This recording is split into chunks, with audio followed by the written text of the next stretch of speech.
This is our town. Welcome.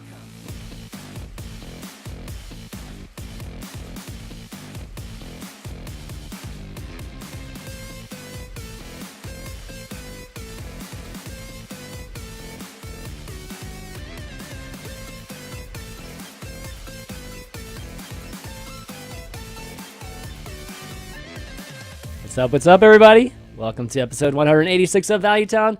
I'm ChanmanV, he's Gaara, and BoarControl is back, joining us once again to talk about Hearthstone meta news, and maybe another game too. We'll see at the end. We'll definitely see.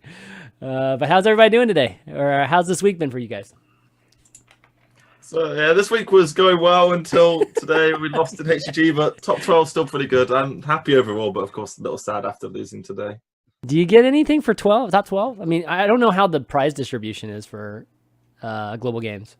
Yeah, it's like something like $1,500 plus all those bits from the cheer system that Blizzard have introduced. So it's a decent amount of money for the tournament, which is good. Yeah, that's not bad. Yeah, for 12th place, pretty good. Pretty good. Gar, how about you? Just on the ladder grind. I'm playing my shaman deck against yeah. Shaman's been good, man. I've played a little bit of it this week. After I finally just stopped playing the priest deck. I played the priest deck literally for almost 3 weeks now. So I decided to play something different. And so I was playing the shaman deck. It was a lot of fun. But yeah, global games is wrapping up. I mean, I guess we can start there a little bit. BlizzCon, the top 8 is going to be going to BlizzCon, and you know, like Boar said, you know, obviously didn't go well. Who ended up beating you guys? Yeah, so Hong Kong beat us. Hong Kong. So they progressed. Yeah. Wait, is Amaz on Hong Kong? I mean, he's not on their team. Oh, their main player is Blitzchung, if you might have heard of him. I don't think I know Blitzstrong. I know him. Is he super good? Obviously, he must be. I mean, he's good enough to be known. Yeah, that's true. That says a lot if you're known, right? But Hong Kong. So it sounds like Hong Kong's going to be in the top 8. I think it might be. I don't know how many notable folks will be in the finals this year, which I don't know if that's going to be good for the global games itself. But I know US got eliminated by Singapore, which is like, oh my, that's such a stacked team. How can we not make the top 8? Saying he was supposed to pull through after last week. We talked to him, you know, give him a pep talk. But they didn't end up coming through, unfortunately. So I think Satan used up all his wins in other tournaments. Seriously, can't blame him, man. I don't know if I'd use my limited number of wins if I had them on global games. No, but can't win it all. Yeah, who's left here? So who's left? So the Singapore beat the US as well. Brazil beat Portugal earlier. Bring it up today to make it. And then Bulgaria, they qualified last week, beating the UK again. I mean, where are you looking? Are you looking at the Battlefy brackets? This is just memory. Oh, jeez, man. Yeah. They haven't updated stuff. The memory doesn't do me any good. So it's like, if it's not on HS Replay, Boar has to like memorize it. No, I mean, like it's hard. Like I can't even find an updated bracket, so I have to go to the freaking Battlefy brackets, you know, which is kind of crazy. Yeah, I don't know why they didn't update the normal HG website. Yeah, it just has it's just nothing. not there. Yeah. Exactly. So I'm trying to figure it out. Progressed. Yeah. Taiwan won. They reverse swept. Yeah, I thought they were going to lose. They had to win Odd Warrior versus Death Rattle Hunter at the start of that reverse sweep today. Oh, really? Wow. Yeah. Yeah. Taiwan's definitely got some notable folks there, so that's going to be good. New Zealand? Do we know any big players from New Zealand? Any well-known players? There's Patron, and then there's Mage as well. If you've heard of Mage, Mage is a map grinder. Huge. Yeah, of course. Yeah. Mage obviously got really popular at the World Championships. Okay, where am I looking here? God, where's the whole group? There it is. Okay. Oh, China and Norway. Okay, Norway, and China obviously two big countries there. Yeah, Ukraine notably getting knocked out there. They came second last time. Oh yeah, Ukraine got knocked out by Switzerland. No, by Norway twice. Yep. Ouch, that's brutal. Oof. Who's on Ukraine? It's Stan. Is it Stan and Kalento? No, Stan's Russian. It's Kalento, Nyria, Old Boy, and Insane. Oh my god, that's such a good team. Crazy.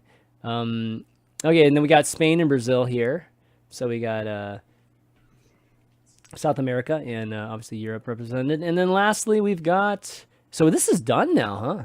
So they're finished now. Okay, so Bulgaria and Hong Kong. So we've got our, I guess, our top 8 for BlizzCon, which this year again, like, there's actually going to be a competitive event this time around, not just an invitational like last year. So that'll be, I think, a lot better for folks that are at BlizzCon just for Hearthstone, because last year I feel like Hearthstone had the least represented stuff. Like we had the expansion announcement, but that's just normal. But besides that, there wasn't that much to do there, to be honest. Yeah. So this year will be definitely a lot better. So get ready for that. That's going to be in obviously what, a month, maybe 5 weeks. 5 weeks from now, BlizzCon. So we'll be talking about BlizzCon a little bit more as we go here. So how did you like global games this year, Boar? Like, I mean, last year it felt like a real big drag. I'll just be honest. Like I was bored to death by it last year. It was just like a big old drag, I think, for me as a viewer. I know it was better for you guys. Obviously you were playing, but how do you compare this year to last year? Yeah, so last year I wasn't on the team, unfortunately.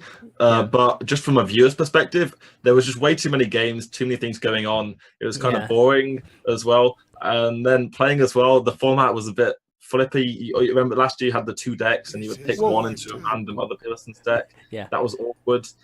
But this year they reduced the number of games, made it a Swiss, which no one can disagree with having a Swiss in card game format, right? Yeah. And then they changed the format again. Now it's like a pick ban phase. The pick ban phase is really enjoyable, really skill testing. Yeah, I like that. I enjoy it a lot. We ban 1, pick 2, ban 2, etc. But then we have this next phase where we randomly queue our decks into their decks, a bit like in Conquest. Yeah. And that phase is the no, because there's you can lose a lot of percent there, and there's nothing you can do about it. Sometimes you just hit the odd warrior into the hunter, and it just sucks. There's just nothing you can do, and that part really Hearthstone RNG, man. You gotta add RNG to it too, right? Yeah, I don't see any benefits in that. Just like randomly throwing decks, it just totally removes the whole point of that aspect of the competition. So it seems pretty strange to have that element to it. Like you said, like one game, one match, that's a big portion of determining who the winner is, right? So yeah, but overall, it is better than last year, I would say.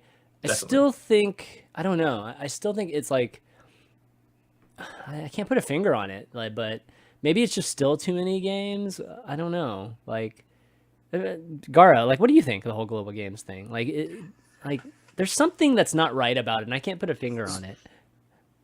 Okay, like, I like to look at it from the competitive standpoint, and I know that most people have complained about the format.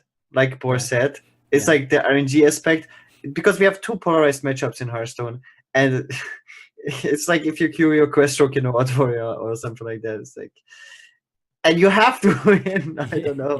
It's like impossible. That's like the worst part. This is, as soon as I see something like that, that's like such a big turnoff for me, because I know underdogs can beat favorite teams like USA, just because they get very good matchups. Like, it's Hearthstone. Like, it's no big surprise that if you play a 80-20 matchup that you can lose to almost everyone. So, and like you said, it's just too many games.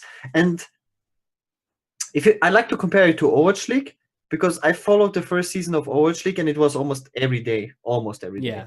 I think 2 days were off. Yeah, it was too much. It was still super interesting though, because the production was ridiculous.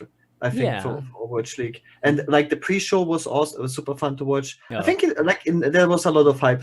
I think it was, if you want to make it, it has to be so hype, right? Like, the production has to be so good. It has to be easy to follow. Like, you really have to do it like fun to follow, right? In a way, that you wanna follow it. Yeah, and maybe it's a little bit too boring. It's like too many games, and the format is not great, unfortunately.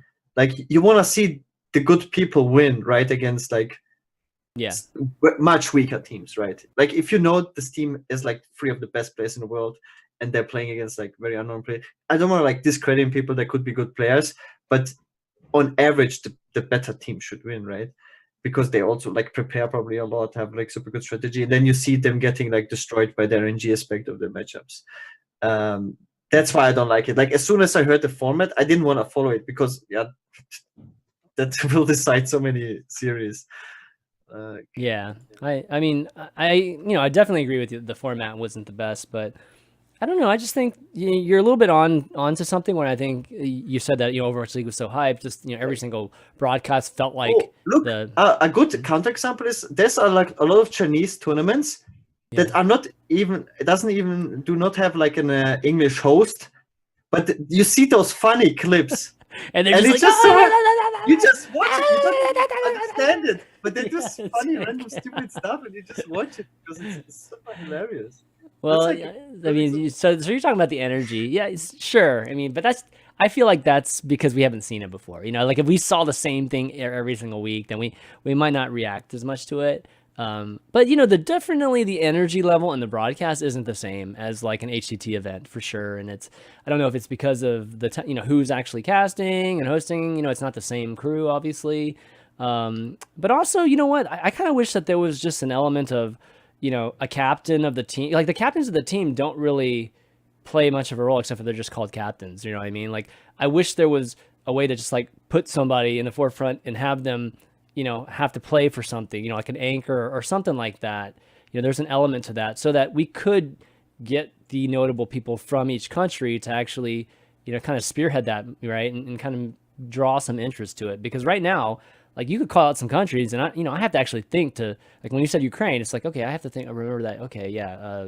Kalenta's part of Ukraine, and Naria's part of Ukraine, so it'd be nicer if we just, I think were able to really highlight, who these notable people are from the countries and have them, have that element into the format too.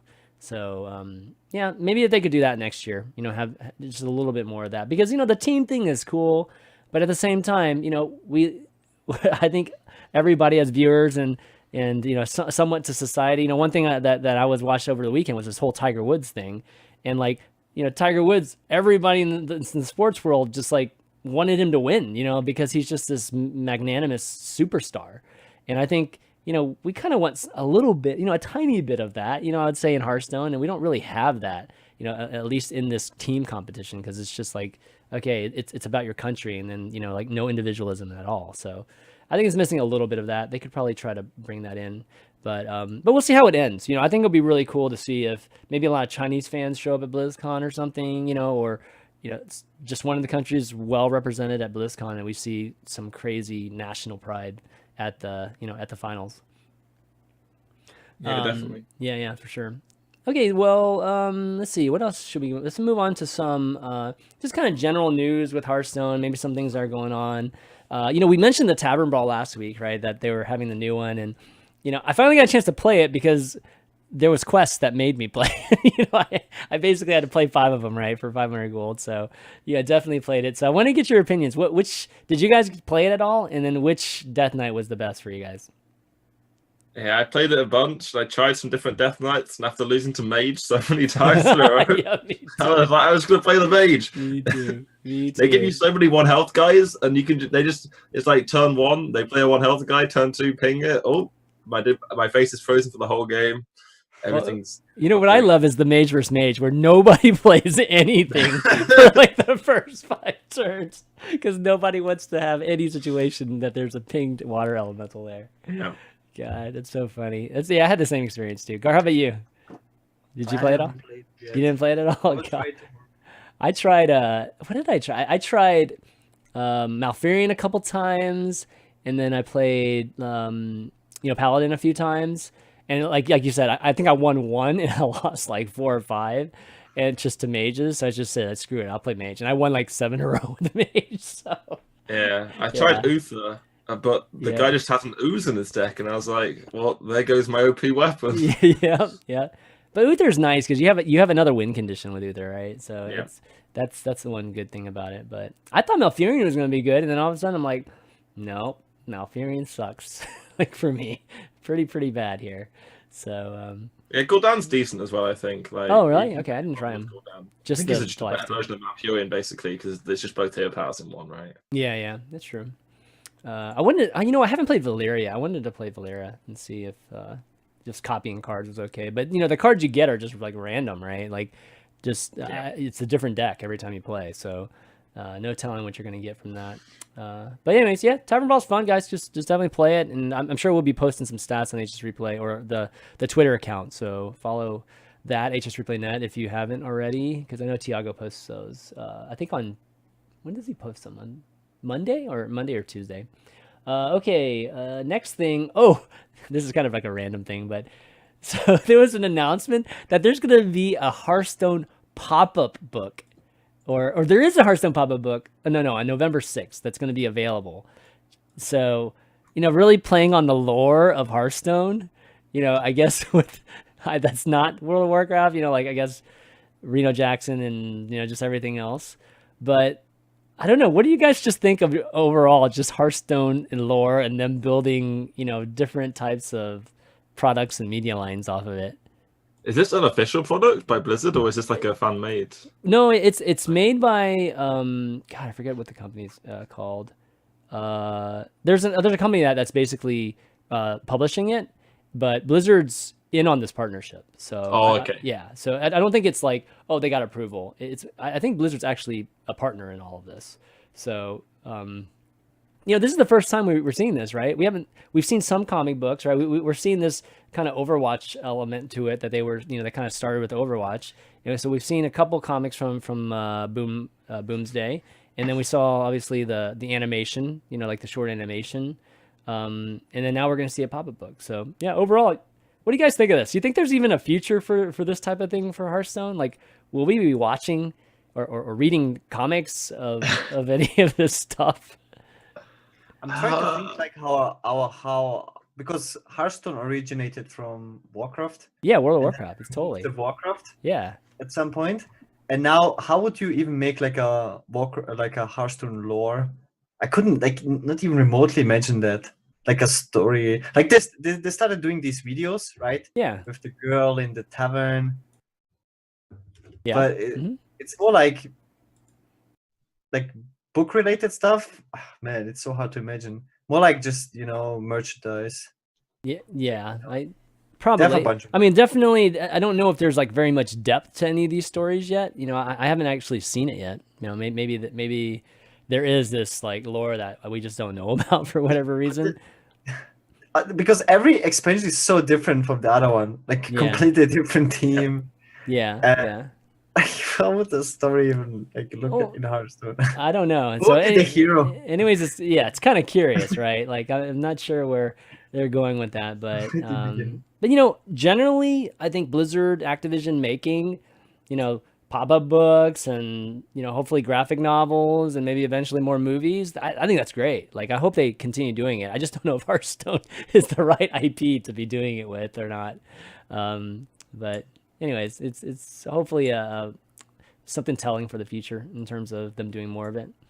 Let's see, next bit of thing here. I guess we'll say the meta polls for a second here. Let's talk EU versus China, because that's coming up, right? That's like starting like this week, I believe. It's already just started today. Today. Yeah. And one of the things with EU versus China. Well, first off, EU versus China. Those NA versus China. Basically it's always just something versus China, because it's always organized and produced by Chinese company over there. They always end up being very compelling because it's always crazy, well-known lineup, and they go against each other, and it's definitely a lot of fun, a lot of money. There's like a ton of prize money. It's usually one of the top ones, I think, for the year, especially for third parties. It's maybe the top one. But yeah, so you guys looking forward to this event? The lineups? Yeah, it's always. The production's always insane for these events. It's crazy. Like I was watching it today, and the camera appears, and you see this Aston Martin, and the camera goes up, and there's two players on this huge stage. Yeah, and then they have these huge images of the players with their decks, and then when you go into game, they have a quest. They have a quest counter. They show the secrets. They show the fatigue counter on the decks. It's like everything you could ever want from a Hearthstone production in these Chinese events. It's amazing. And I really want the person who ends up winning to pick the car. Because do they win a car? You win an Aston Martin if you get first place. What? If you want it. Oh, damn. Like they had a Ferrari every year. This time they have is it normally a Ferrari? God, man, have I not how have I not realized this? I always thought it was just like 100,000 or something like that. Like 50. No one ever takes the car. That's the thing. Of course not, because you have to pay the freaking taxes on it. Who has the cash to pay the taxes on a freaking Ferrari? So, yeah, that totally makes sense. But that's cool, man. That's you see that kind of glitz and hype. That's the kind of stuff we need. You know what I mean? To really bolster up or get some hype behind an event. Unfortunately, it's a Chinese event, so it's like in the middle of the night. And it's a little bit hard for some of us over in NA to watch. But so you think it's gonna win between EU and China? I like Orange and Hunter Ace, their strategy overall. Orange took the win today. He was 2-0 down, managed to reverse sweep the Secret Hunter. Nice. So it's a good start for him. I have to, he's my favorite. Pick China. Pick China. No, I can't. Especially man, lately, Orange and Hunter Ace, their tournament performance in this year. Yeah. It's just, I would say they're the favorite to win, no matter what. So no matter what, yeah. It's a safe bet to go with them. Yeah, I wouldn't disagree. Definitely would not disagree.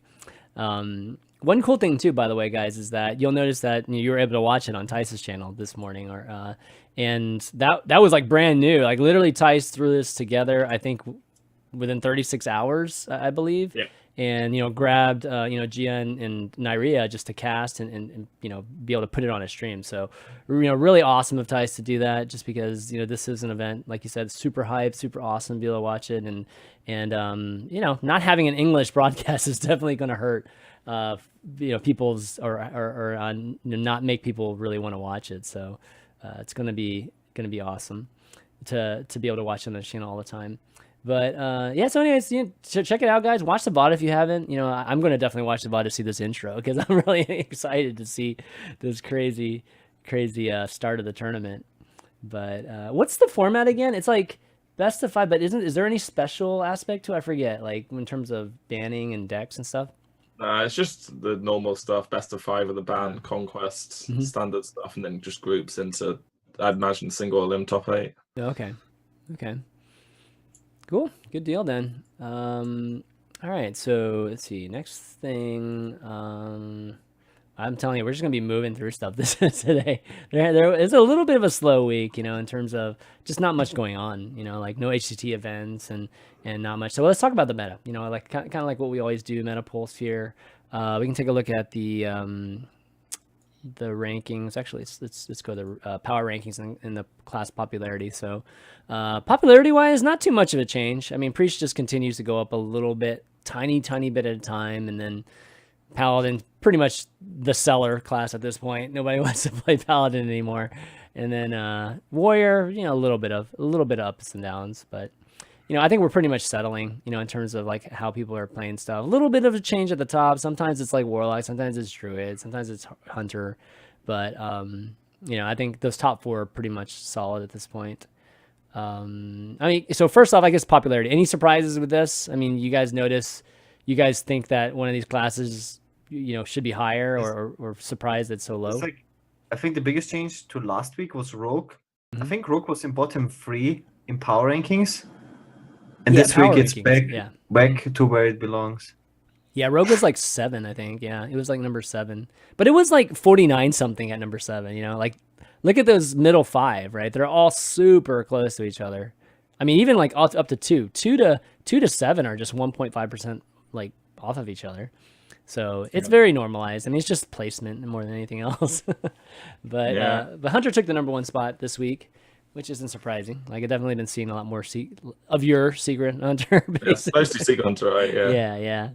And then Druid, of course, still. I saw a ton of Azalina Druids. I was like telling you, Gaara, like over Skype or whatever, that, man, I played at one point, like 8 out of 10 games were like against Azalina Druid. I'm just like, oh, kill me.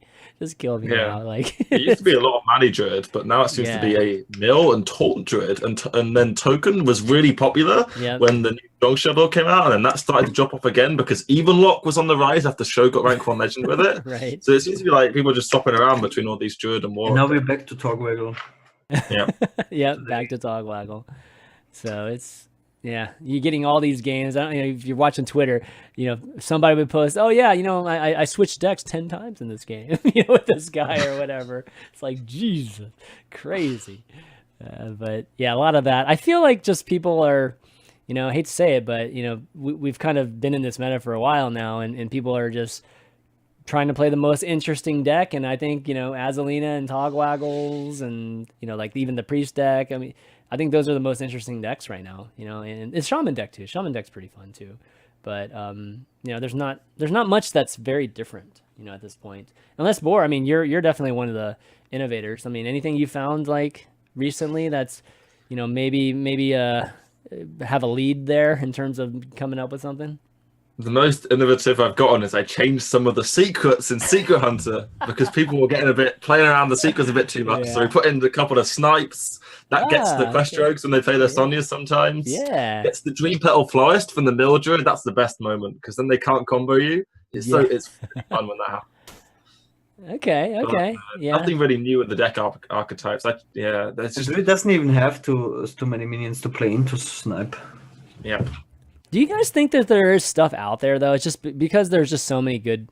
I mean, there's already just so many solid archetypes out or just decks right now that people don't even bother like trying things. I mean, do you think it's been tried out, or you think there's still some things that are out there, but just it's not even worth discovering because things are so good right now?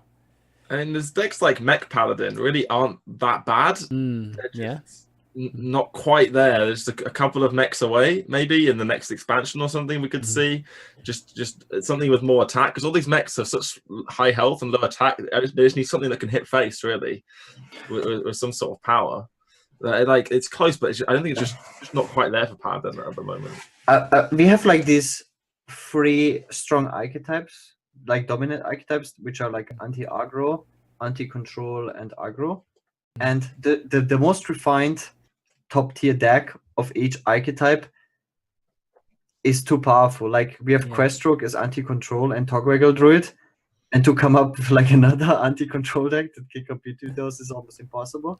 And for aggro we have Token Druid, Secret Hunter, Odd Rogue, and Zoo.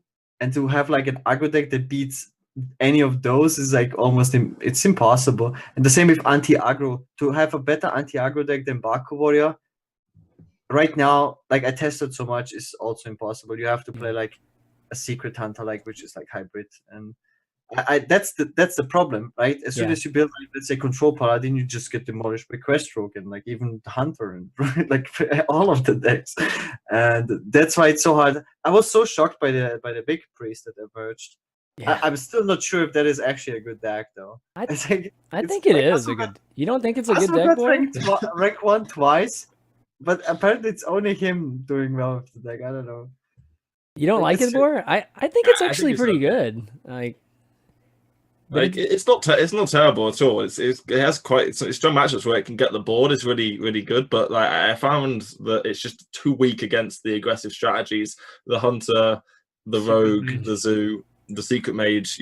I find I'm just dying too fast, and then the win rate isn't high enough in the other matchups. It's almost like a worse version of Questroke almost in this sense. It doesn't. It's not quite good enough in the other matchup to compensate. I mean, the deck's decent. I imagine it might see some play with a ban maybe in tournaments. Like it's fine for ladder, but like I think at like the highest ranks at the end of the season, maybe not there.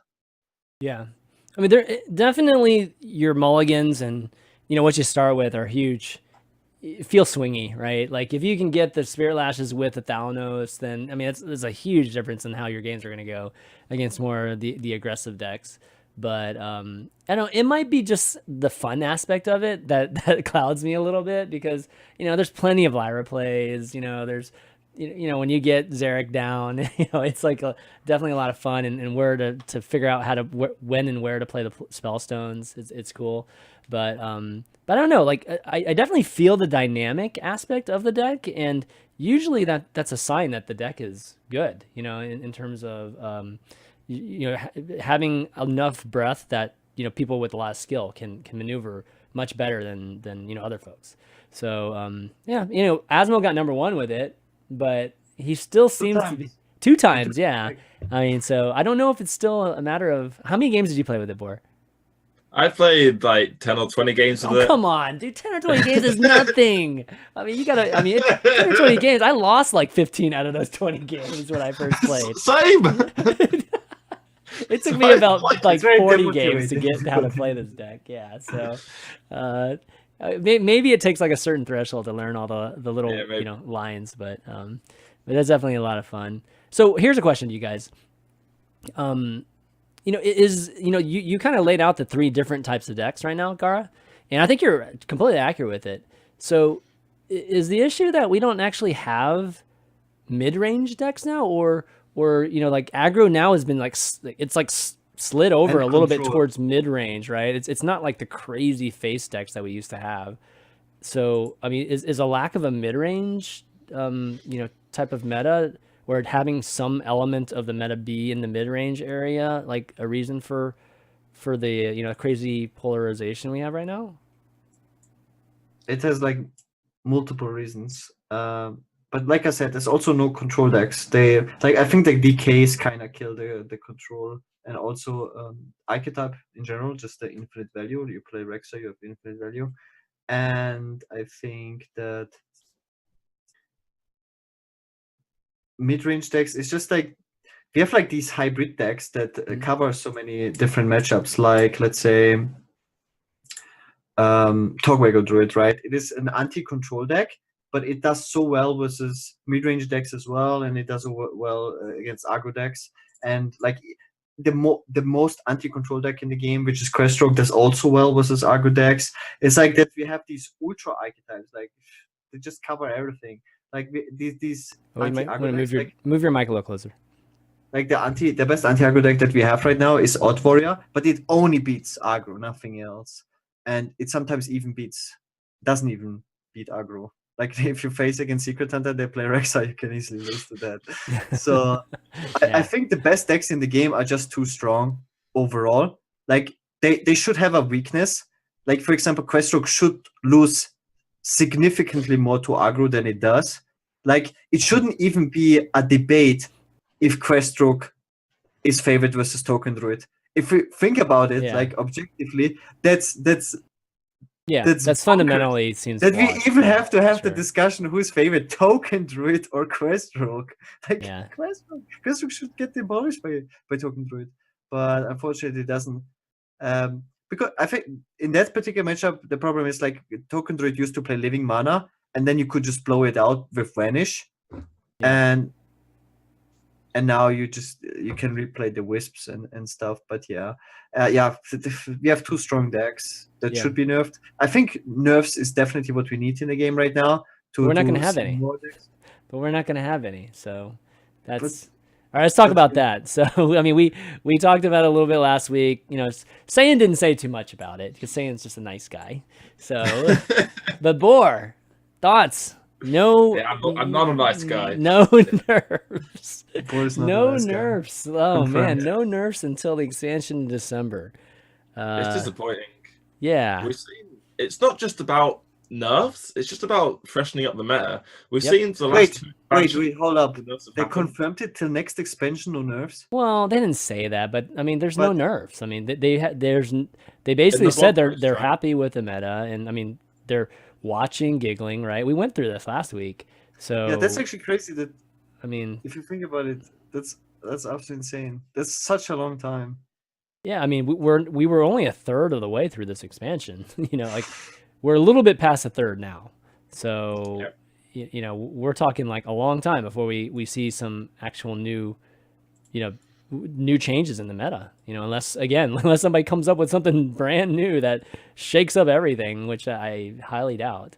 From a competitive standpoint, because of Queststroke, the metagame really isn't going to shift that much. This is why there's no mid-range decks, because you either are the deck that beats Queststroke as the aggro deck, or you're the control deck trying to beat the aggro decks because there's too many aggro decks for the Queststroke. It's just what is there more of? Are there more Queststrokes? You play aggro. More aggro, you play control. More control, you play Queststroke. Yeah. It's a fairly solved system here, and we're going to be stuck in this. We've had this Queststroke meta twice before when it previously got nerfed twice, and it's really just dollars a player because especially ladder becomes quite polarized at the high ranks, and it's just difficult to find anything. And this is why a nerf Question, not because it's OP, because it really isn't OP. The meta is fairly stable and it's fine. It's not that if you just face too much of it, you play aggro. It's just the fact that it means you can't play anything else. Like all the decks, like big Spell Mage and other control decks, are just dead in the water, which is really kind of annoying that they could change it, but they don't. Yeah, and if Quest Rogue's still going to be a thing after the expansion, right? The next one, are they ever going to change it again?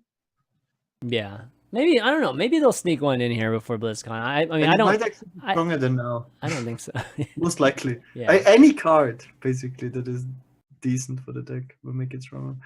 I mean, I think there's also an issue with just, you know, we've kind of been feeling the same types of decks now for months. You know, like for about 4 or 5 months now.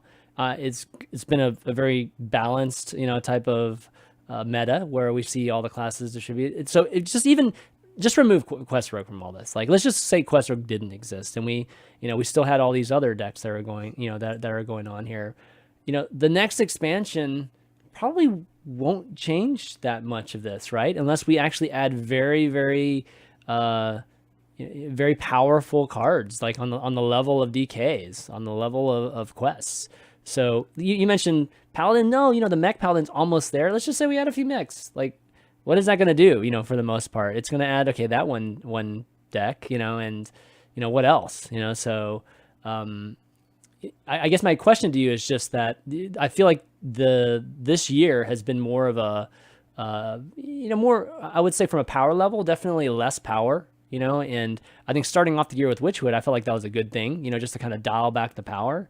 But after Boomsday, I'm actually not sure that's the case anymore, in terms of whether this is actually good for Hearthstone or not. So, thoughts on that? Like, I mean, what do we need for the next expansion? Like, do you like this kind of power level that they've been having with the first 2 expansions? And I mean, what do we really need for the next expansion to really, get things going again?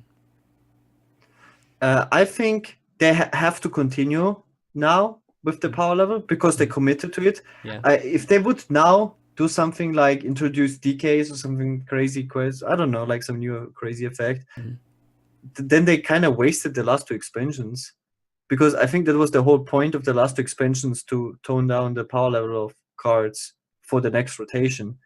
And if they would do it now, introduce like Jades or whatever, it would mess up the game for another 2 years again. I think they have to do it at this point. So, So you're expecting another pretty low power level expansion in December? Yeah, I would be shocked if they go like the complete opposite this time.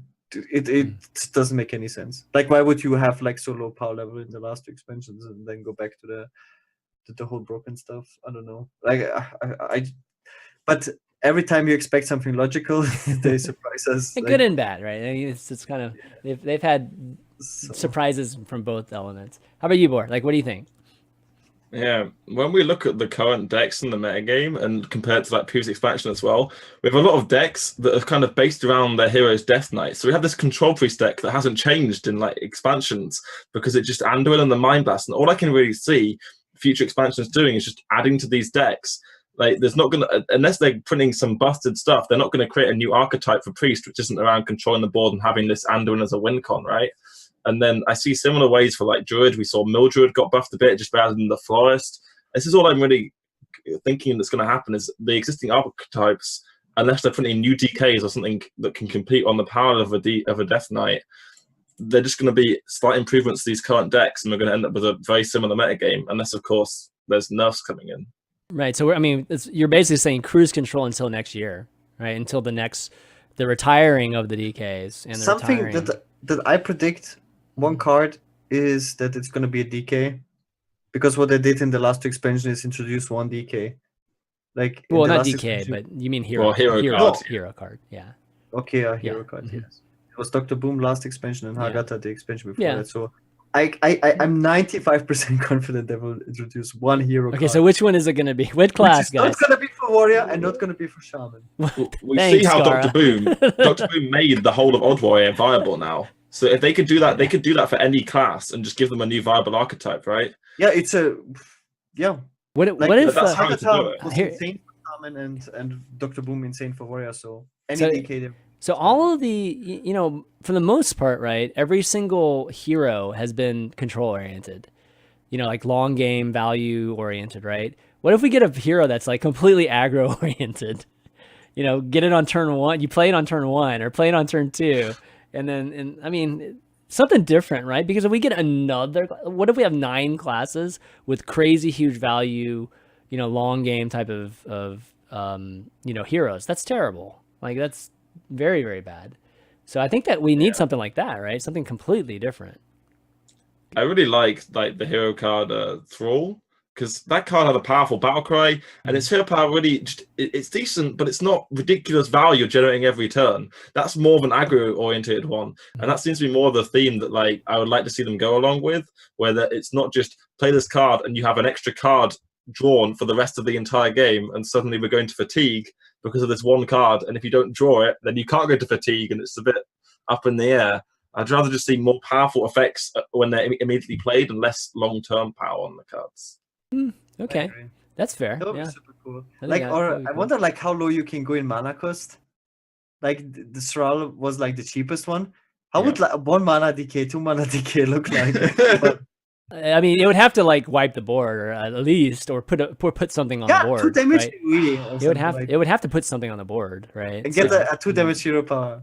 The closest thing we had was like, can you remember Morgul, the 1/3 Murloc that changed your hero power? You discovered the new hero power. Yeah. It could be something like that, quite cheap, I think. All you would do is just discover a hero power, and you could get something which was like deal damage, or nothing like discover a card, rather draw a card or damage or make a mini or something, right? Yeah, you're talking about Inquisitor, right? That's. Oh, rather than Inquisitor as well. But I was talking about. Can you remember what was it called? It was in League of the Explorers. 1 mana, 1/3 Murloc. Everyone had it in their Dragon Boy. Sir Finley, right? The Finley, that one. Yeah. Okay, yeah, right. Yeah, that's true. I think that would be much better, from a power level standpoint, and it would be from the standpoint of aggro, right, versus this crazy control.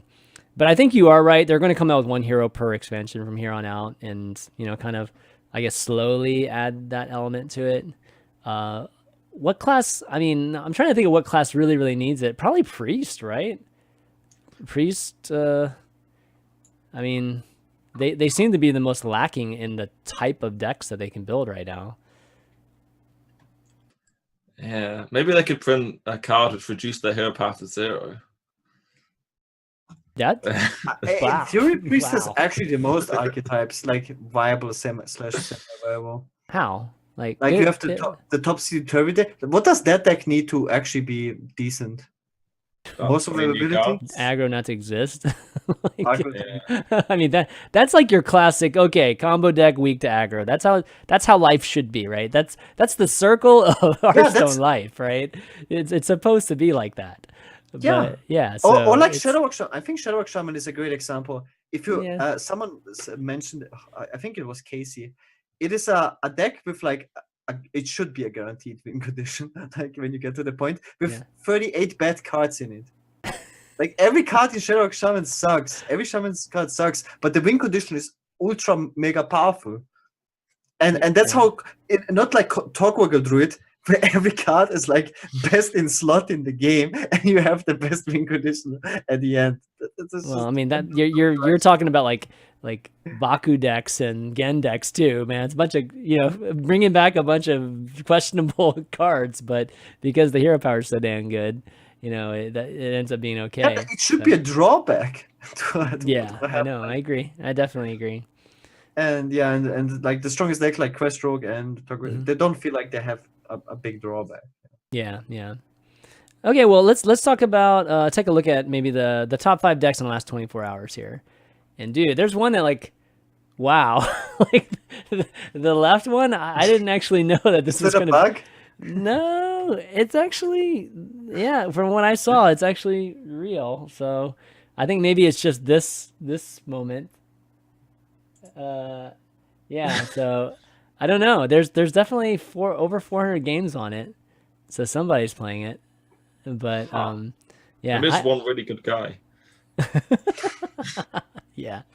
So I don't know. This could be just a complete aberration, like for now. But You know, the Mecha Warlock seems to be crazy. The other four seem to be like what we would expect, right? So, except even Shaman maybe. Like I have not faced an even Shaman in like 5 years. Yeah, I think the even Shaman's not at the definitely not at top legend so much, but more in the I would say rank 1 through 4. You know, we would definitely see even Shamans show up in the top tier of maybe the bottom of the top tier 1. You know, in those ranks. But Secret Hunter obviously is pretty much every rank. Odd Rogue, yeah, always there, right? And then Death Rattle Hunter somewhere in the same area. So nothing too different in the actual, you know, like the decks themselves. Nothing too, you know, there's like that snipe that Boar just told. There's definitely one snipe in that Secret Hunter there. A rat trap too. You just throw in some curveballs. Yeah, why not, right? It would be so funny if it would show exactly the same secret Boar's running. I wasn't playing Rat recently, but I like Rat occasionally. If you're facing lots of druids, yeah, it catches them by surprise. Oftentimes you just can't play around it. Yeah. Yeah. Quest Rogue as well. Oh, 6/6 on turn 2. I've had that before. Yeah, 6/6 turn 2. Wow, that's good stuff. Definitely good stuff. But yeah, try out these decks. You know, obviously go to hsreplay.net, find your best deck for you, rank region. You can obviously sign up for premium and be able to pick just whatever time frame and rank and even server that you're on to figure out exactly what you should be playing. And I'm telling you right now, you will climb very quickly if you do it. You know, if you're playing exactly the deck that's going to give you really good matchups. Yeah, Boar will tell you will win events doing it. So it's like it's a little different. Okay, so anyways, we'll move on from here and talk a little. We'll talk about Zalae's video here, but before we do, I want to give a shout out to our patrons, the folks that support the show, keep the show going, of course, and these are the folks that have been supporting for a long time now. So if you want to go help us out, throw a pledge at patreon.com/valuetown. You'll see a bunch of posts too. Like we do deck of the weeks like each week. So suggest a deck for you guys to play, and we try to discuss whenever we can get a show together on Mondays too. But some of the longtime supporters, of course, is Mike T, our legendary producer, and then we've got Raydan, Bryce L, Farron F, Chris Chilmaw, Blake T, Eric L, Jackpot 777, Feldy Locks, Gary D, Alex G, Anticrisis, GoTrix 2, and Jacob P. So that's just to name a few, and we'll get to you if you guys haven't heard your name in a while. We try to get just maybe about 10-15 of them each week, but really appreciate you guys. And yeah, if you enjoy the show, just think about that. Okay, so let's talk about Zalae's video, and this is it's kind of like a video. I mean, we've been calling and talking about some of the things, obviously, just about what issue with the game is, what what's needed. So Zalae made a video that I think all three of us checked out and made some really, really good points. Besides the things that we've talked about so far, what are some of the things that you think is worth discussing here in terms of some of the things Zalae brought up? The most important thing, I think, is at the end of the video where he basically talks to the community to also do videos about what they do not like about the game, because he mentioned that this is what Blizzard said in the post, is that they are listening to the community, or they want to listen to the community. They're listening to feedback, and that was the reason why he made the video. He said it like, all right, here's my feedback. This is how I think about the game. He's one of the most respected, best players. Mm-hmm. And he made a very good video with very good points. I disagreed with like one or two things. And like where he said Lich King RNG is good RNG, or it's like fine RNG. I disagree with that because it's game-winning RNG. But overall, a very, very well made video, definitely worth to check it out, like 100%. And he has good points, and it's very interesting that he wants to be part of the solution, not part of the problem. Well, I mean, he's he's listening to exactly what Blizzard is saying, and he's trying to present the feedback in a very clear manner too, right? So he's very objective.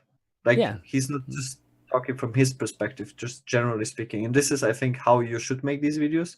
Yeah. This is how I also like to do these videos. Just look from both sides. Like if you talk about Oddrock versus Spark Warrior, look from both perspectives. Mm-hmm. Look also like Quest Rogue versus Tempo Mage, and you know, all these kind of things. And I think the biggest point is what he said is it's boring. Like playing these super polarized matchups, it's not fun. I think the most important thing about a game in its core is that it's fun. The game should be fun. Like any game should be fun. Else you don't want to play the game, right? If the game is boring, you don't want to play the game. And these polarized matchups are boring. And I think this is the #1 point. It's not fun to play. So please make it more fun. Go ahead, Boar. Yep. Yeah, he makes excellent points. Like as Gaara was saying there about the fun aspect, like we know that Prince Keleseth might not be in the top deck, but when you play against a deck and they play Prince, it's really just not fun to play against them. That game against Zoo with Prince, suddenly your AoEs don't kill their minions, and it's because they happen to get the card on 2. And it really, like, even though overall, if you play the game 100 times, you're probably going to be favored, the games where they get Prince just aren't fun. And it's more about that aspect that he touched on, which I want to echo, rather than, because they're saying they're not nerfing cards because the meta's in a good state, but it's more about why certain things happen more than just looking at the raw numbers, which I think Blizzard might be focusing on too much. Yeah, and I mean, he also made the point that, you know, when games are decided before the games even start, you know, I think he emphasized that too. Like, you know, we talked about it for the last couple weeks now, where, you know, people would say, well, I suck at this deck, but I still was winning. You know what I mean? Like, I suck at Quest Rogue, but I was still winning. You know, and I think when you have a lot of, or you have decks like that, then clearly it's so polarized that it really is. It's really determined. No matter what your skill level is, you're just going to win that matchup. You know, even if you're playing against the best pro in the world, you know, type of thing. And so, you know, I think he's right on with that. When you're using the B word, the boring word, I mean, that is as impactful as the other B word, balance, right? So, I mean, boring is not what you want to hear, like, as a game developer designer. And I mean, I feel like that should be as high priority, you know, as the game being in balance. You know, like if it's boring, then that's terrible. Like that's actually probably one of the things equally as powerful as it being imbalanced that make people not play the game anymore, right? So maybe even more powerful, to be honest. If you're not having fun playing it, then, you know, that's definitely a bad thing. So so the thing with the Lich King, I want to bring this up, the Lich King, because I kind of agreed with him. I don't actually mind the Lich King, like, because I never feel, I mean, of course there are some games every once in a while that, you know, I get the right thing and it just, you know, whether it's like a coil or I don't know, just something that just gives me like lethal, it works out. But for the most part, it doesn't. Like, you know, Army of Darkness comes and I'm just like, shit, man, I don't want to play this card. You know, like there's a lot of dead cards I get from Lich King. And so, you know, there is that kind of RNG, but it's not crazy high roll RNG. You know, it doesn't feel nearly as bad. And it's kind of like Ysera, you know, like I think Ysera was always like a really great card too, you know, and the fact that there's RNG to it, but not every card actually is playable and valid for you when you get it. So, you know, tell me why you don't like Lich King, because I think it's like, I want to talk about it first, because like, I played so much Big Spam Mage, and this was like one of the last remaining control decks. Yeah, I played a bunch too. Before he got killed this expansion. Like, you play these long dragged out games, and you have to like utilize every resource like perfectly, and then to lose to a Lich King, like the thing with Lich King is it has good stats. I think it has the best stats in the game for 8 mana, if I'm not mistaken. The only comparable minion is Tyrion. It is like a 6/6 Divine Shield Taunt, which you can low-key like compare to Lich King stats. So it has excellent stats for 8 mana. It's a good card. And then you need to have an answer for it, right? And then it will provide the opponent a card where you have no counterplay for it, and you have no information what he will get. And against Mage specifically, Anti-Magic Shell is so ridiculously powerful. And it's most of the time game-winning, even if you're like super far ahead. And it's just so frustrating to lose against it. It's just so, like, it feels like your opponent doesn't deserve to win. When you're like winning and you're like setting up the win over multiple turns, and then your opponent wins just because he got Anti-Magic Shell, like, as an example. Oh. It's it's not great, and it wasn't like skill or anything. Like it's just he got lucky, right? And the problem is also that it's like I think it would be way better if Lich King was a death rattle effect, something like that. I think it's too powerful that it's like a battle at the end of the turn, and you can't do anything about it. Like the opponent will get one super powerful card if he's lucky, and you have no information about it. And all the Lich King cards are so powerful individual cards. You would play every single card in your deck if it was a Hearthstone card.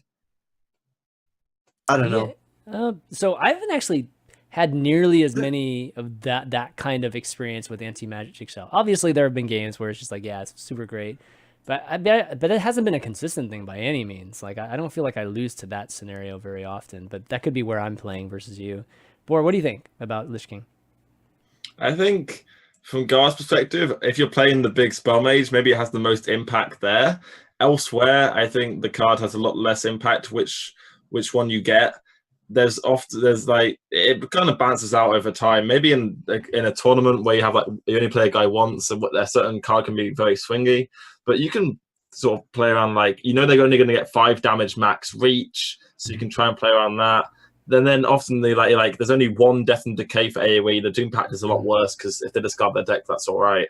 So you can really like just go. It's only 12.5%. Just play your percentages against it. I think it's okay, especially like Gaara said, it's good stats for 8 mana, but an 8 mana 8/8 as your whole turn is really weak to like single target removal. If there's like a Vastbind or a Sap or something, so I personally don't mind seeing it too much. There's like much worse RNG in the game than that, and I think that's sort of an acceptable form of it. Yeah, I mean, we know they're going to put it in the game, so yes, I feel like that's probably better. I mean, it's kind of like talking about Discover, right? Like, go ahead, Gaara. Like a death grip is another example. I know that it's probably because of the percentage it's not so high, but if you play like I don't know, Tauntruid Mirror, and then one Lich King gives the opponent like a death grip, and then you pull the Hardrocks and you just win the game. It's like it's so no fun to lose to it, and it's like it feels like you play this game and then there's like this random factor that is game deciding. I hate game deciding RNG. This is why Yoxeron was so bad. This is why like Draconic Operative was such a bad card. Yeah, but that death grip, that death grip is the same as. We have to draw the line at some point. Like, is it a percentage? Like, if the RNG, like the game-winning RNG is like, let's say 0.2% or 1%, then it's acceptable.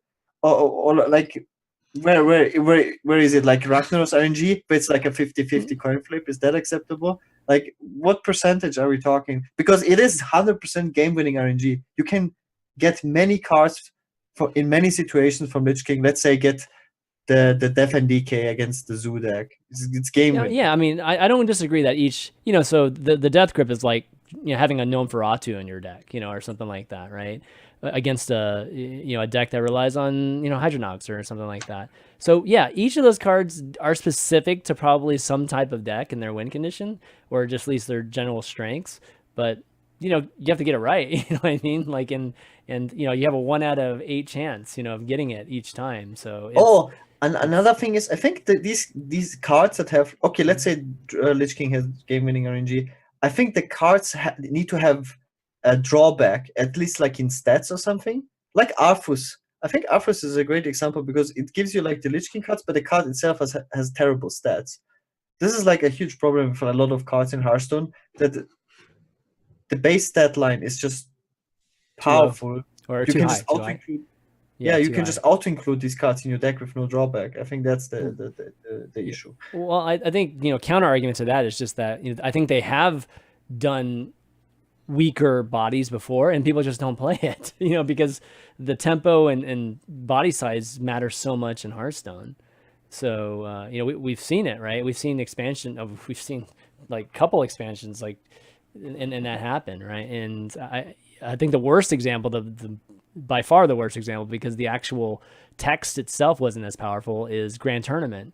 Grand Tournament, we had a bunch of cards that had like weaker bodies because of whatever kind of text they had on their Inspire or whatever it was, and then like Joust. nobody played any Joust too. Nobody played any of those cards. So I think that like from then on out they started putting very like solid vanilla bodies on cards that even had very powerful effects too. And then that's kind of why you're seeing people starting to play those cards.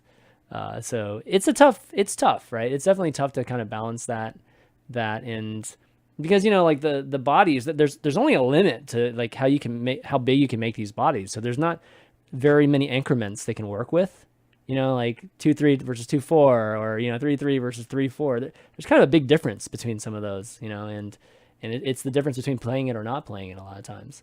So, but anyways, I mean, that's kind of the Lich King. We've kind of gone off topic a little bit. Anything else in Zalae's thing that worth mentioning before moving on here? I mean, the biggest thing obviously is to make your own video. Like, definitely make your you know, feedback in a way that they'll read and respect it, right?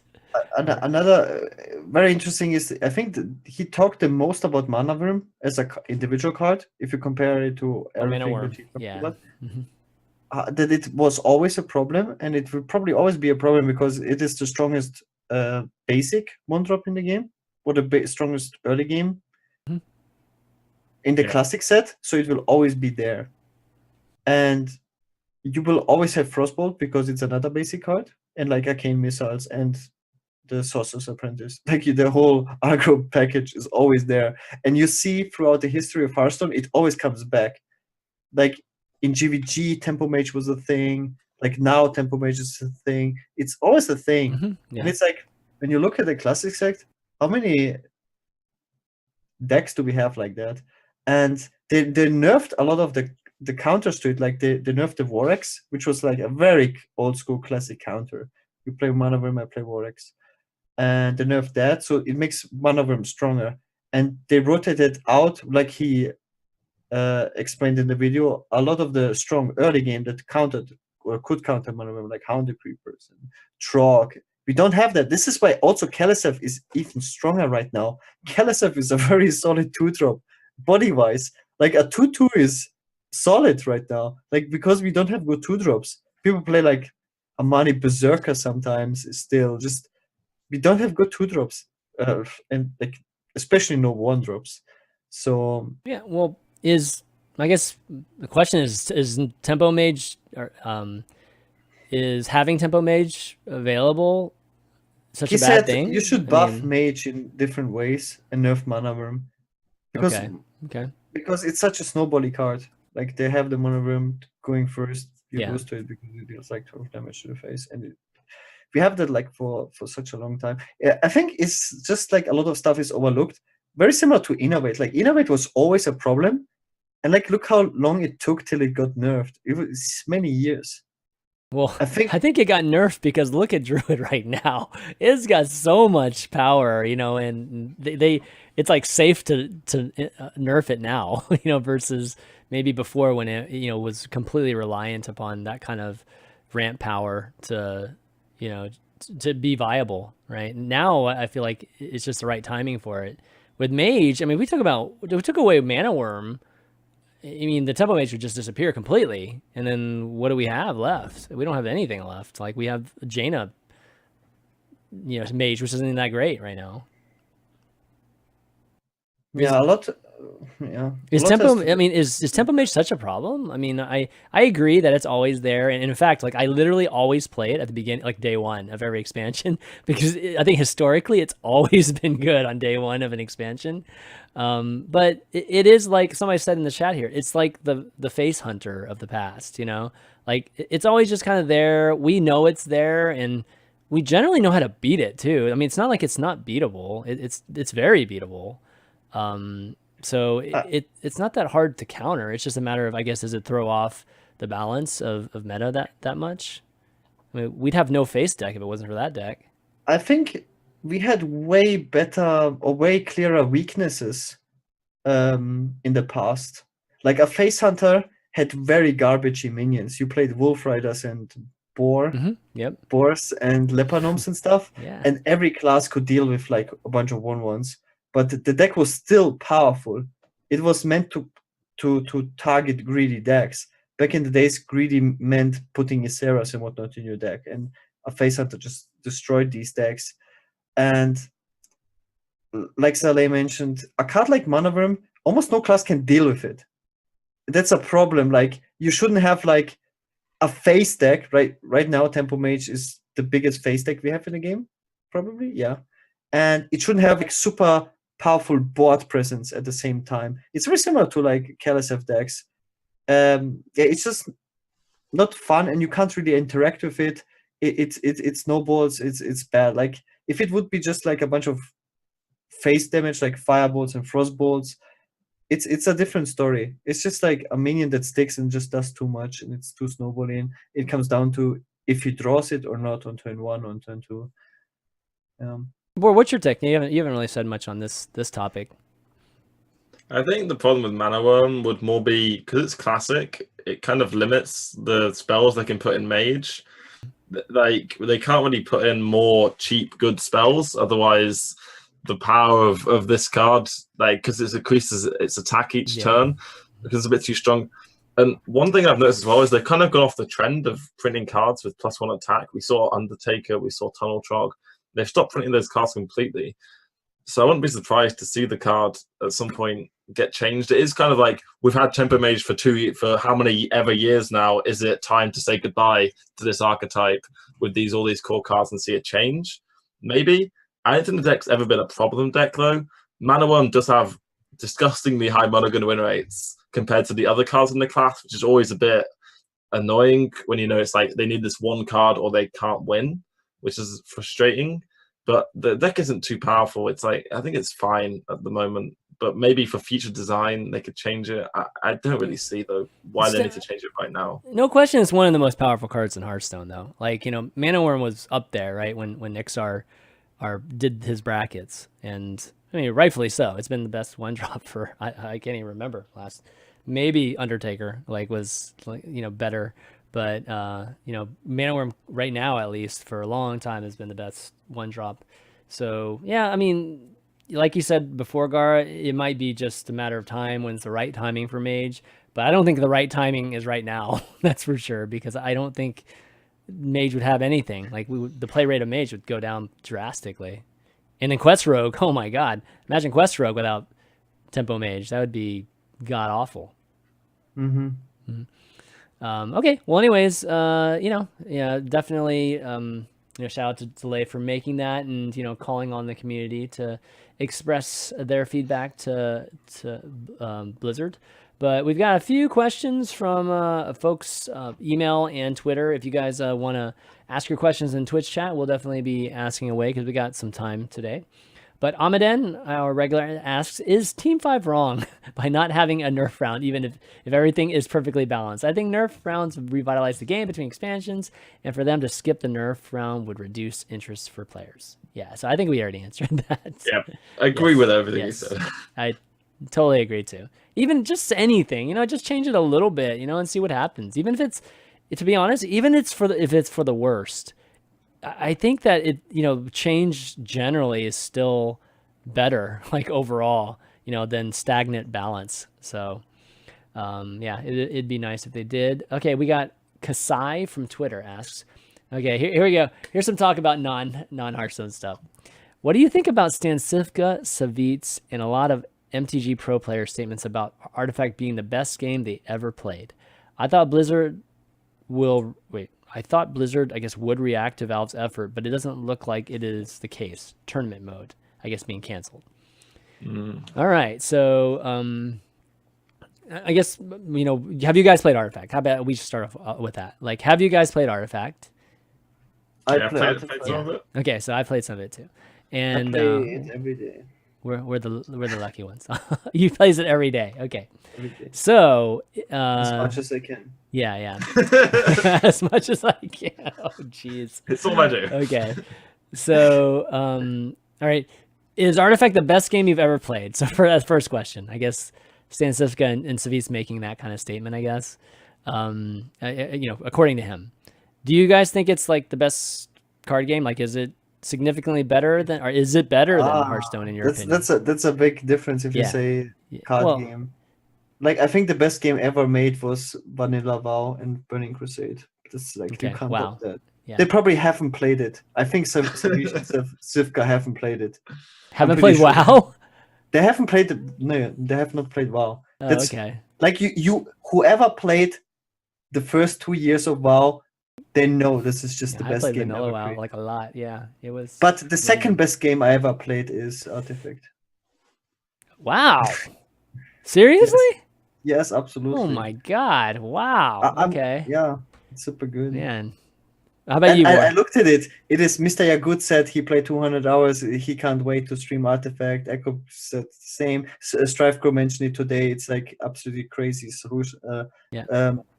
Way how they solved RNG in that card game, like you said. Well, there is no RNG. I mean, outside of the card you drawing cards. There's a lot of RNG in Artifact. No, there's quite a bit. Well, okay, there is. Sorry. I'm thinking of like my definition of RNG is like completely warped now, like in terms of Hearthstone. So, yeah. I really want to like summarize the RNG in Artifact and how they solve it. Sure. Like very fundamental, generally speaking, is. They show you have bad RNG, and then they give you the option to do something about it. And in Hearthstone, when you have bad RNG, it's already too late. Well, explain that. I mean, that people are not going to understand what the hell you're talking about. Like in Artifact, you have 3 boards, so you play basically 3 different games at the same time. Like you basically have to win either. It's like playing Dota. It's like playing a MOBA. Yeah, it's like playing a MOBA. You have 3 lanes, and you need to win each of the lanes. Yeah, but the way how your creeps spawn, you start with 3 creeps in the beginning of the game, and how those 3 creeps spawn is complete random. You can have 1 lane with 3 creeps, 1 creep on each game board, and it's the same for the opponent. So you could have like both players can have 2 creeps in 1 lane, or 1 player has 3 creeps and you have no creeps, and that is like very important. And you start with 3 heroes. And which hero is in which lane is also random, and who faces what is also random. So, but all of this matters a lot. Like if your hero attacks, if you have like a strong hero and it attacks a weak hero, that is like a huge advantage for you as a player. But you have like the shuffling of the board with the creeps and the heroes in the beginning, and both players see the board state. And then you can do something about it. Like you have cards. You can weight it on one side. You could try different strategies, right? Like you can try to make up for the difference in 1 lane, or you can just like go heavy on another lane, right? And things like that. Super interesting because like both players can interact with it, and like you can prevent his hero killing me because you have like bad RNG in the beginning. Yeah. But then he can prevent you preventing it, and it has like many layers. Sure. Okay. Yeah. Boar, what's your take? Like. How do you think of it? I mean, have you played enough to like really, I guess, get a good sense of your opinion on it? I think, regardless of how much you've played at this stage, it's still in beta. It's far too early to say anything. I think a lot of people are tired of Hearthstone's current meta. Not much has changed since the recent expansion. It feels very samey, and tired of stuff with Blizzards not moving forward. We see no tournament mode. Tournament mode is an artifact straight away. No replays an artifact straight away. We see all these things that like we wanted from Blizzard that Valve have already put in the game, and I think it's making players more inclined to want to play the new game, which has the stuff they've been asking for ages, rather than stick with Hearthstone. We might see Blizzard react to Valve and add all these features that we wanted, because they know there's pressure now for another card game. Maybe the competition will improve Hearthstone. We'll have to see how it reacts. But at the moment, Artifact's looking quite strong as a player. Whether or not it's good for a viewer or in terms of tournaments, we'll yet have to see that. There's a lot of way to go, I think. I think that's the fascinating part, at least for me. You know, I've played it, but to be honest, I haven't played it enough to really give, I think, a true opinion on it. I mean, the only thing I can say about it is that there's a learning curve to the game, like no question. And you have to get past that learning curve to really appreciate the game. Because like my first, I don't know how many games, like it was pretty overwhelming for me, because like Hearthstone's like my first card game. So like complexity in card games is just like, I mean, it's the only card game I play, in terms of this type of card game. So it took a while to kind of get used to, but I think once you start getting used to it, then you start getting like what Gaara was saying, like, you get a feel for what the actual strategies are, and then you start to appreciate it. But for me, like from a standpoint of how the community is going to react, I think that's the part that's very interesting for, I think to look at, because I feel like everybody's going to make a decision, like every streamer, every pro player. I don't know so much every player of Hearthstone necessarily, because I think Hearthstone's still going to be the better casual game than Artifact will be. But definitely those other two buckets, they'll have to make a decision whether to stay with Hearthstone or even just switch over and try out Artifact for a while. And there's going to be first movers that are going to, take that risk, but it's very different than when Hearthstone first came out and we had all these people, first movers. And I mean, I made a podcast right off the bat, right? And, it's different because there's an already successful community that's going on. So you're leaving a successful community to go and risk the waters of a new one, even how much potential there is, right? So you'll see people move and you'll see people that won't. And obviously the people that are left behind in Hearthstone will nab up all the viewers that that still want to watch Hearthstone, while everybody else is going to go to New Waters and Artifact. And I'm really fascinated to see what ends up happening. Like who becomes big Artifact streamers all of a sudden, and how did the game actually does? Because you made a good point, Boar. Like I don't know how viewable it is right now. Like you having to switch to each of the lanes, and how do we see the entire game at once? And get a sense for the whole thing. But clearly $1 million for that one tournament that's going to happen, in early 2019, or even like that $50,000 tournament. There's already other tournaments announced. Yeah. There's like one Chinese tournament. With right. So there's going to be plenty. I mean, the third party support, the third party tournament element to it is going to be 100 times better than Hearthstone. Also another one, like I can tell already from experience, Valve really cares about the feedback from the people that are playing the closed beta right now. They're really in direct contact. They ask about feedback all the time. So that's like big difference to Blizzard.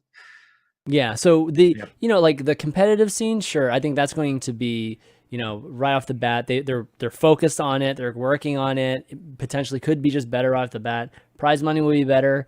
But in the end, Hearthstone viewers still come from Hearthstone players. Hearthstone still has tens of millions of players, mobile and everywhere. And I don't know if Artifact's going to match that number. So where are their viewers going to come from if they don't match that level of numbers? And that game appears to be more pay to win than Hearthstone is. So some of those things don't line up. You know what I mean? Like they're doing one side of the equation great, but the other side, we're gonna have to see how many people are willing to pay that much. I think the big streamers will generate the hype, which will lead up to a big player base. I think this is a little bit underestimated. Like I noticed this myself. Like I watched like the podcast with Life Coach and Hyped, and it was like so fun to see these known people back in the scene and being like talking crazy smart excited. People too. Yeah. But it's like, man, if you see your favorite players, playing the game, it makes you want to play the game more. Like these players also from Hearthstone. Like Life Coach. Like if you're following Hearthstone, like who it is, but you didn't like interact with him or like follow him for like years now, and then seeing him back in the scene. It's so much fun. Like for me, it was great. And also the same with Hype. Like he moved to Overwatch, he did his own thing, and then imagine like a lot of people being suddenly in the scene, which I think it makes it really exciting and fun to follow, and makes you want to play the game more. Yeah. So as Lorette 22 is asking, how much does it cost? I'm trying to remember exactly how the structure. Do you guys remember the exact buy structure? I forget.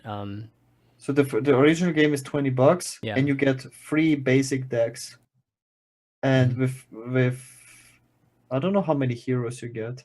I think you get enough heroes to build 3 decks, and you get like 5 packs or something, and then you have to buy packs.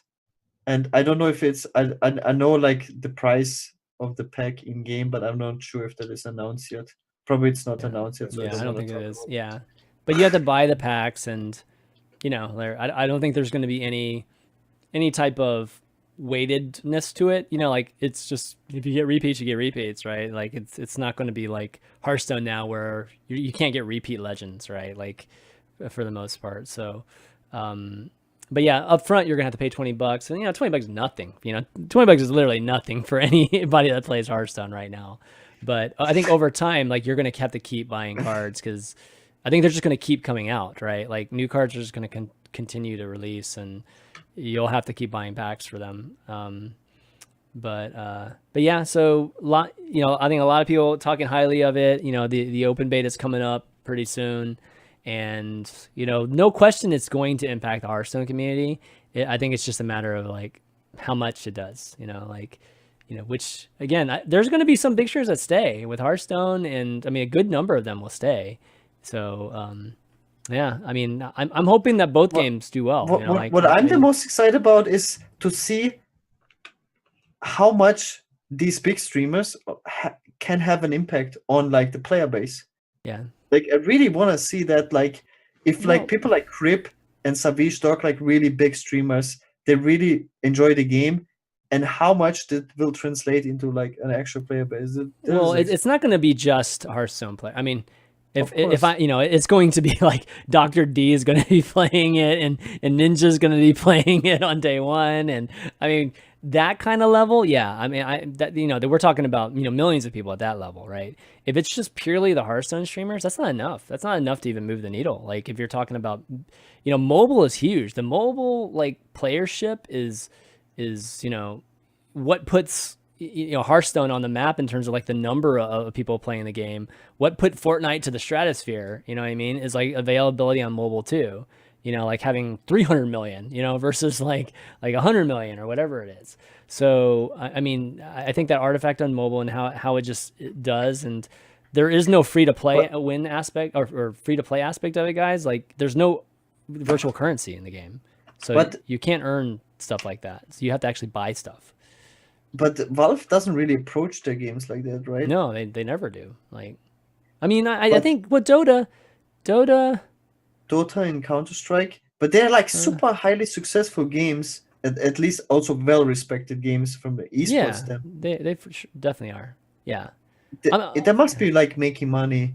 Or no, it's not, dude. Artifact will make money. That's not the question. No. Like, yeah, it's not. The approach was never like that. Oh, we want to be bigger than. I really wonder if they think like that. Like, I want Artifact to be bigger than Hearthstone. I just don't get that impression from Valve. I bet it wasn't that. I bet it's we want Artifact to be a more competitive game than Hearthstone. You know, I can envision that. You know, but, I feel like Valve really cares the most about the competitive scene.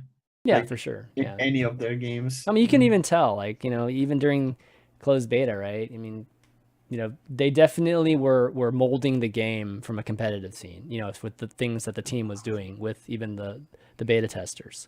So they had a focus, it was a huge focus. It was clear it was a huge focus for them. So it would be a complete fail if whatever their competitive scene ends up being, it doesn't end up doing well, because I feel like that's where a lot of their chips are right now.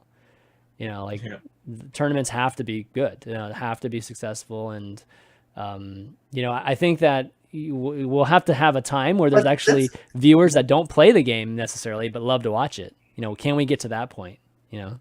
But this is like already like, they have it kind of easy because like the players are playing the game, they love the game. They super love the game, but also like the first tournament, it's like a Chinese tournament from Replay. It already announced the invites. It has like half full live coach dog. I didn't see it really. Okay, I didn't see that. Yes, where's the link? Link me to it. Let me to it. I didn't see it. And like you can just Google Replay Artifact. Yeah, it's gonna be pretty. That's what I mean. It's like you know all of these people already. It's like they don't have to build like a new, you know, fame like. If you go back to the beginning of Hearthstone, you kind of had to build these personalities first.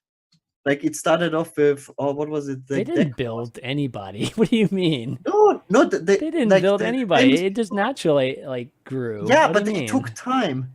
Like we will have. Did it? Like Trump had 10,000 people on the first day. Like, didn't he? Like, yeah, okay, we had maybe Trump, Amas, Crip, and Reynard as like known people. But we will have that in Artifact from the start. Yeah. We will know I not. You'll have to steal. I mean, but the one challenge is like they're having to like. I mean, they're going to have to move them from where they are. You know, like if they're in a comfortable spot now, you know, they're going to have to try to steal them basically, right, from the Hearthstone space. But when I look at this tournament, like this is already like so hype. The game is not even out. And it's like, you know, Dog, Frozen, Super JJ, Hafu, Naiman, Life Coach, Stansivka. Life Coach is in it too? Wow. Dude, Life Coach is one of the top 5 players.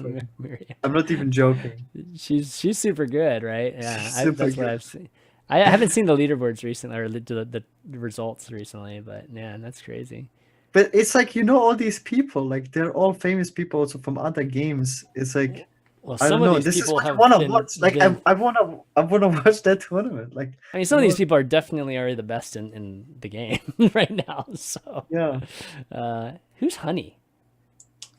I'm not sure, but if you look at like Gwen and you see how few people switch to that, like Life Coach and JJ basically carried the whole of that on the view base, and they didn't lose too many viewers transitioning there. And Gwen is a much worse game, I think, viewing and for playing than maybe Artifact will be. And that was just like 2 people out of a total of like hundreds who are going to switch. Yeah. But what's interesting about Artifact is you see people from Magic, Gwent, Hearthstone, Dota as well coming across. Like you often queue into very well-known Dota pros in the beta, and if those people are going to be streaming Artifact as well, you get so many players from so many different sources. Yeah, true. That's going to bring everyone together. Well, that's an aspect that we might forget. I definitely think it's going to be a large hit on at least Twitch to start with. We'll have to see how it does after a while, though. Yeah, I agree. No, it's it's new time, new game. It's going to be pretty exciting to see, but definitely don't want to like get away too far from Hearthstone still. You know what I mean? Like it's the brand new thing. I mean, it's going to happen. And, I think that overall for Hearthstone, it's a good thing because it's just going to make Blizzard, have some competition, and have to just, produce better product, like hopefully they will come out with a tournament mode, soon after. Right. And see how it competes, and they'll have to, maybe up HCT a bit more, right? Maybe some more support for HCT, some more money for HCT. So, you definitely have to make it harder for people to decide, whether to go to the new shiny thing or stay with the, like the thing that's been successful for them so far. So, okay. Well, anyways, that's the Artifact talk. Any more questions, guys? Definitely, go ahead and write those in Twitch chat. We got enough time for like maybe 1 or 2. Let me see if we got any on Twitter here. Let's see. I just checked now, and the Artifact already has more followers than Gwent has, and no one's even played the game. It's Valve. It's just the effect of Valve too. Yeah. Okay, GoTrick says, don't you think 25 new ranks for beginners is too much? I mean, eventually a new player, for example, at rank 50 will face a 31 guy and will be like, what the fuck? Unless they have super long queue times or thousands of new players each day.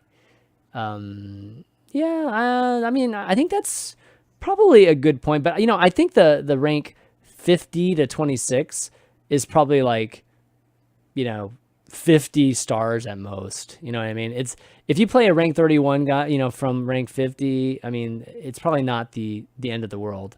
I tell you what, it's probably better than playing, rank 25 versus a rank 25 right now, like on ladder. So like, if you're a brand new rank 25 guy playing against, maybe it's your 20th game or something, and you play against a guy who has a bunch of cards that's just screwing around, you're not going to have that happen here. Then that's the whole point of doing it. So do I think it's too much? No. And I think it's at least worth starting somewhere. And I think it's not a bad place to start. Just please change the icons, man. Nobody wants to I thumbs up that for sure. Yeah. I double that. Bro. They won't release it without doing the simulations. It'll be fine. Yeah. Okay. Prime HS, you haven't touched earlier on Zalae's statement that he doesn't like powerful legendaries because playing around them is less effective.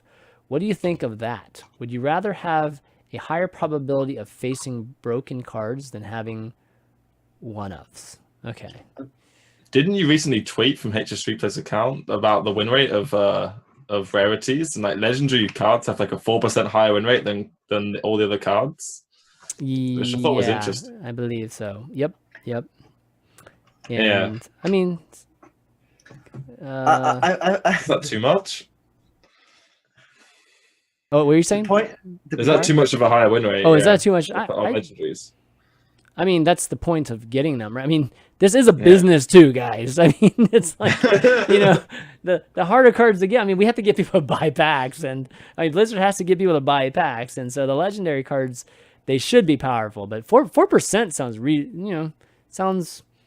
So, I mean, that stat is tough. Like I know we posted that stat, but it's like a very general stat, right? Like, did the decks have 10 legends in it? Like did they? Who knows, right? So. It's more of a discussion point than anything else that we posted that. But I don't know, what thoughts on what he said there? Like, powerful legendaries, you guys like them? Are you against them? Maybe that's the better question.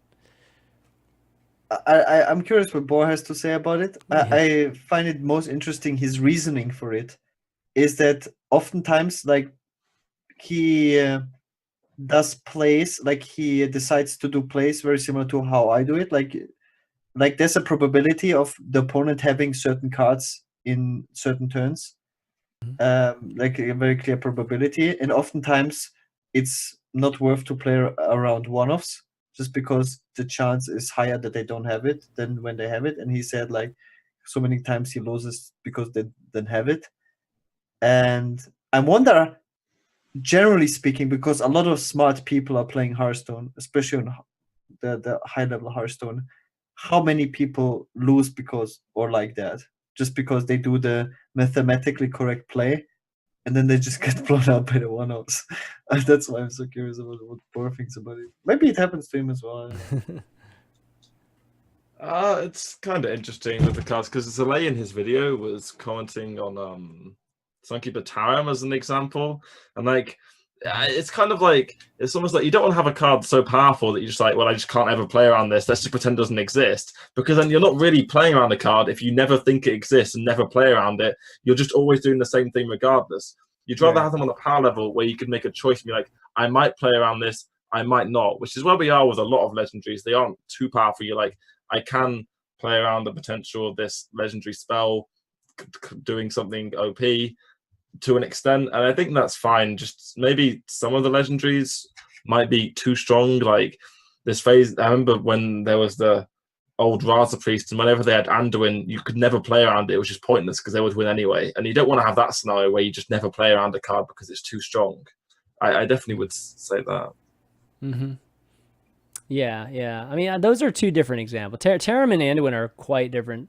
Tarim, we're talking like two of the strongest, two of the strongest legends. So it's like, it might be just a matter of those legends just being a little too strong. Just compare that to like DKs.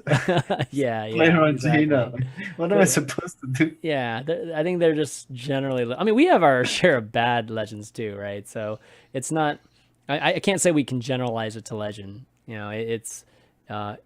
The point about one-ofs, like, I'm not sure what I get of that. Like, I guess there's just playing around because it, I guess. Someone has, like, 2 copies of a card.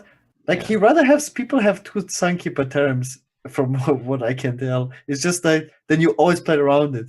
Because it's likely that he has it. And if it's just a one-off, you just can't play around it. I mean, you just change how much you play around it, right? And the question kind of changed. Right. Like, that's how if there's 2 copies of time, you play around it twice as more. Right. Like, I mean, the probability is twice as likely that he has it, right? So every time you make it, you do a turn and Hearthstone, it's like cost-benefit analysis, right? It's yeah. So you just change how you evaluate it. Yeah. So Tarim is like one of the strongest like class legends in the game, and it's completely a snowball, a snowball card, right? So it's hard to evaluate that one as much, but like I'm fine with like powerful legendaries, except they're like on the power level as legendary weapons and DKs, because then it comes to the point, yes, if you like, I can't play against it no matter what I do, because it's so powerful that I will just lose the game if he has it. Like, yeah. it shouldn't be that power level. Like he plays kind of the we have our. I mean, I feel like they've gone a different direction with that, giving legends a ton of value instead. But like instead of you losing the game once it's played, it's just like maybe you eventually lose the game because like Floop and the cards like that. The most interesting card, the most recent best card or most powerful card with the biggest drawback that they made, which I just realized today, is like the Rogue Legendary spell. The Rivals Unstable. Yeah, unstable. It's a super insanely powerful card, but it has such a huge drawback. But like I faced like Blood, what's his name? Blood. He qualified for NA playoffs. He played like Bloody Face. He played top 20 legend. Didn't he get he qualified? He utilized this card really well, and it's such a powerful card, but it has such a high skill cap. Man, I really hope they go like towards that direction in the future, because they can make powerful. It's a clearly powerful card, but it's not like brain that you just play it and win the game. You really like, because it limits the game. Okay, this game will last 2 or 3 turns, and then it's over. Yeah, I really like that design. It's like. It's Hearthstone's equivalent of pushing all in, man.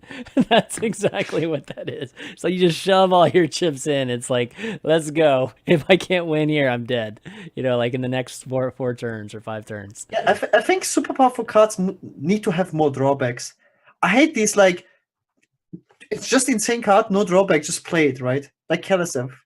Kalasev, most of the time you play it in decks where it has 0 drawback. Well, the drawback is your deck, though. Like, yeah, but I mean, that's right now all 2-drops are so bad that in most decks you can just include a Kalasev, except you play an odd deck, obviously. Like, for example, in Zoo, Kalasev is no drawback. Not really a drawback. There's like 6 good 2-drops, and you can easily cut them. You just play like 10 1-drops instead, and Zoo can live tap turn to like Warlock because it's the best hero power in the game. So it's not a drawback. It's not really a drawback. The only drawback is not drawing it. Yeah. Or like in Shadow Rock Shaman. It's a drawback in a weird way. I mean, it's still slightly a drawback. You can't say it's not a drawback at all. If you could play 2-drops and Curse, you would. Okay, like DKs, for instance. It's a slight drawback, though. I mean, like what kind of Malfurion? What kind of drawback does Malfurion have? It's just like a ridiculously powerful card off the charts, right? I mean, you're getting like +14 for a. I guess you couldn't play this 1 or 2, like 2-drops, type of thing. So, yeah, they're powerful, but again, I think they kind of have to be powerful. Like it's kind of the nature of the rarity of the card. Like if a card is more rare, and that's one issue with Hearthstone too, is that maybe Artifact will be a little bit different here. It's just that everybody has all the cards. Like for the most part, people are building full decks. Even free to play, like you're building some full deck of a strong archetype.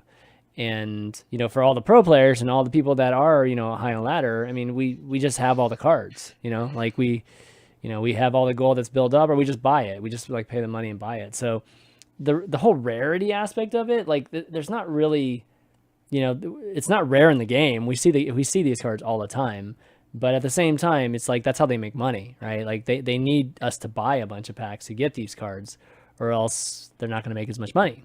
So to entice people to do that, they have to be powerful. Like you can't get away from that. But you can make it a certain way, though. Like you can make it. I don't know. If you made it more like Tyrion, then people would complain that it's just so good that you're just gonna play it every single time. Like and Tyrion's not like crazy. Tyrion's garbage. Yeah, that's great. That's blasphemy, dude. That's blasphemy. No, but you know what I mean. Like Tyrion used to be like one of the best legends, like in the day, right? So I don't know. That's a tough thing to solve, in my opinion. Still a million things to try in terms of design, but I think generally saying that the legendaries can't be strong is, I think, a little unreasonable, from the standpoint of making money. Okay, well, I think that's the last question, so we'll wrap it up. Good show today, guys. Like I thought this was gonna be.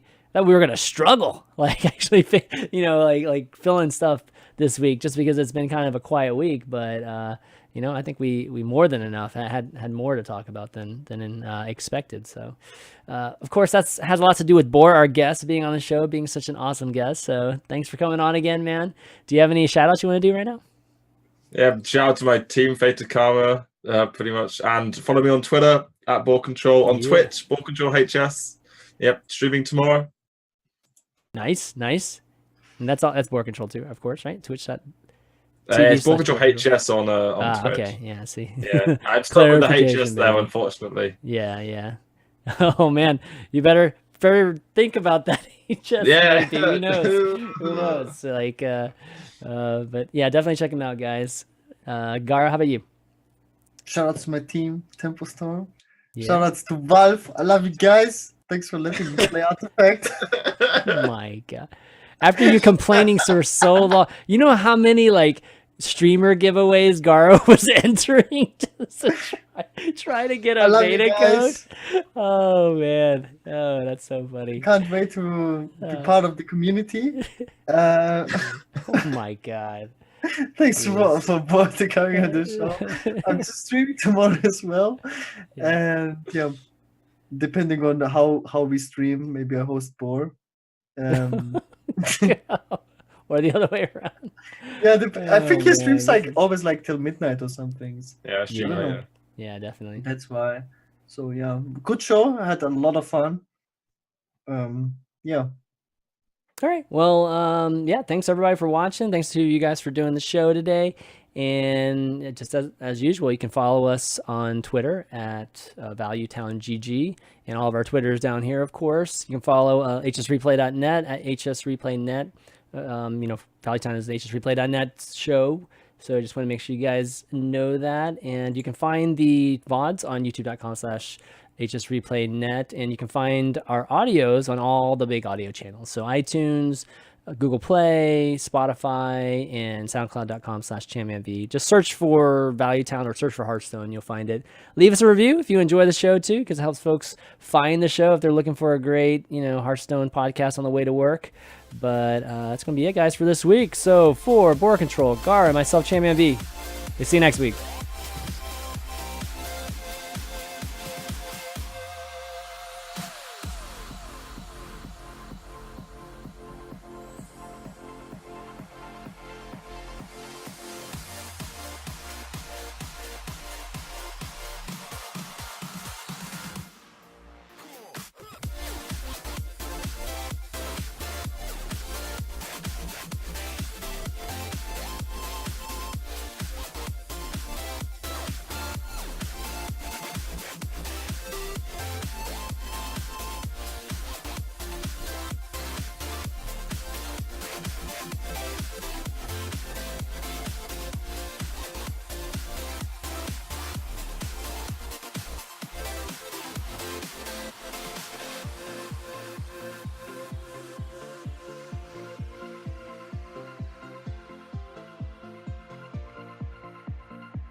Hello, everybody, and welcome to the Art of